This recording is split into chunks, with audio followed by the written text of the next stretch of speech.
আজি উৰুকা আৰু এয়া আমাৰ উৰুকাৰ বজাৰ আহি গ'ল আৰু দেখিছেনে দিনু অহাৰ লগে লগে চুনু তেদিয়ে কেনেকুৱা কৰিছে এনেকুৱা কৰে যেন বহুত দিন মানুহটোক দেখাই নাই আৰু এই বেগ পাচলি পিছে আমি বাৰু আজিয়ে খাই শেষ কৰিব নোৱাৰোঁ দেই এনেই উৰুকাৰ নামতহে আৰু বজাৰ আচলতে আজি দেওবাৰ যে আমাৰ ইয়াত একদম ডাঙৰ বজাৰ বহে সেইকাৰণে আমাৰ প্ৰত্যেকটো দেওবাৰতে দিনুৱে এনেকৈ সপ্তাহটোৰ কাৰণে মানে পাচলিখিনি একেবাৰতে বজাৰ কৰি লৈ আহে তেতিয়া সুবিধা হয় আৰু নিজৰো হিচাপ এটা থাকে সেইকাৰণে আমি দেওবাৰে এনেকৈ পাচলি বজাৰ কৰি আহোঁ আজি লগতে উৰুকা যে সেইকাৰণে মিলি গ'ল আৰু দেখিছেনে বস্তুখিনি অনাৰ পাছতেই বীৰে মানে একদম বস্তু একো আনি থ'বই নোৱাৰে চব দলিয়াই মেলি শেষ কৰে এতিয়া এইখিনি একদম পটাপট মই সামৰি লওঁ আৰু উৰুকা যিহেতু ৰাতিলৈহে দিনত এতিয়া একো নাই সেইকাৰণে এতিয়া সময় পাওঁতে ভাবিছোঁ তিলপিঠাকেইটাকে ভাজি থওঁ আৰু আমাৰনো উৰুকা কি ইয়াততো মেজি চেজিৰ কাৰবাৰ নায়েই অকল আৰু উৰুকাৰ নামত কিবা এটা বনাই খাবহে লাগে গতিকে একো বিশেষ আয়োজন কৰিবলগীয়া নাই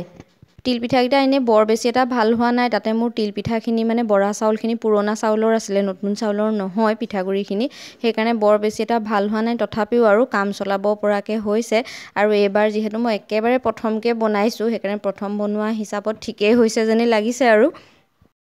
পিঠা বাৰু বহুত বেছিকৈ নবনাওঁৱে কাৰণ আমাৰ খোৱা মানুহ নাই যে অকল আমি দুটাহে খালে অঞ্জুৱে খাব আৰু তেনেকৈ বেলেগ আলহী চালহীও আহিবলগীয়া নাই সেইটো কাৰণে যিয়ে বনাওঁ মানে চব কমকৈ বনাম আৰু বিহুৰ নামত অকণমান কিবা এটা নিয়ম হিচাপতহে বনোৱা হ'ব আৰু তিলপিঠাখিনি ভাজি হৈ গ'ল তাৰপিছতে অকণমান তিল আৰু গুড় থাকি গ'ল মই ভাবিলোঁ তাৰে কেইটামান তিলৰ লাডু বনাই পেলাওঁ তাকে এয়া তিল আৰু গুড়কণ অকণমান ভাজি লৈছোঁ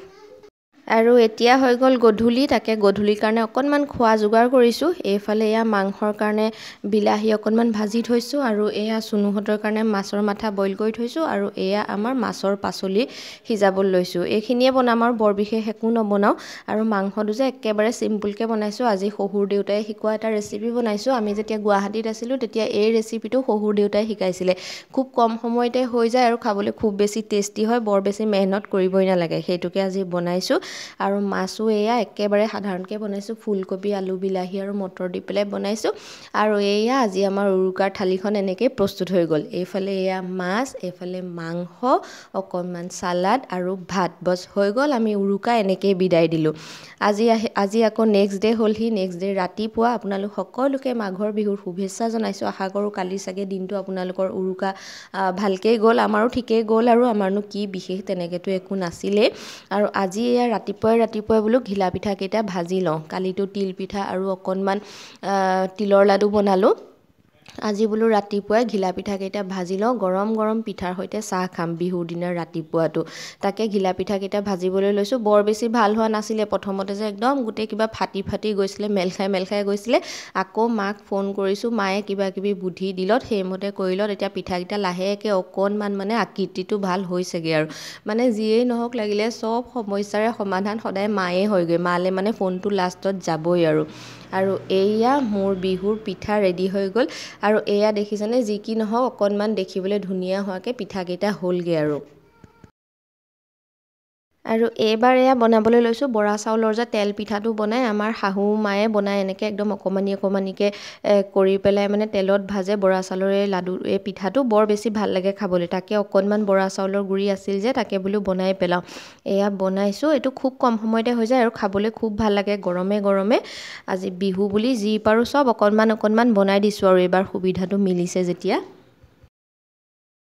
আৰু এয়া হৈছে এইবাৰ বিহুৰ যে একেবাৰে শেষৰটো আইটেম এয়া অকণমান পিঠাগুড়ি এইটো নৰ্মেল যিটো চাউলৰ পিঠাগুড়ি মই ঘিলা পিঠা বনাইছোঁ যে সেইটো চাউলটো অকণমান আটা মৰাৰ নিচিনাকৈ অকণমান নিমখ দি মঠি লৈছোঁ আৰু এয়া যে হৈছে তিল আৰু গুড়খিনি কালি তিলৰ লাডু বনাবলৈ ভাজিছিলোঁ যে পিছত আৰু অকণমান ভাজোঁতে মানে বেছি টাইট হৈ গ'লগৈ বীৰে কিবা এটা ইফালৰ পৰা দিগদাৰ কৰিলে তাক চাওঁতে ভজাটো অকণমান বেছি হৈ গ'ল গোটা হৈ গ'ল খহটা মোৰ পেলাই দিবলৈ মন নগ'লে মোলো কিবা এটা ব্যৱহাৰ কৰিম তাকে কিবা এটা কৰিবলৈ লৈছোঁ এয়া দেখিছেনে হেৰিটোত কুকাৰটোত পানী অকণমান একদম পূৰা উতলাই লৈছোঁ উতলাই পেলাই তাৰ ওপৰত এনেকৈ এইটো মোৰ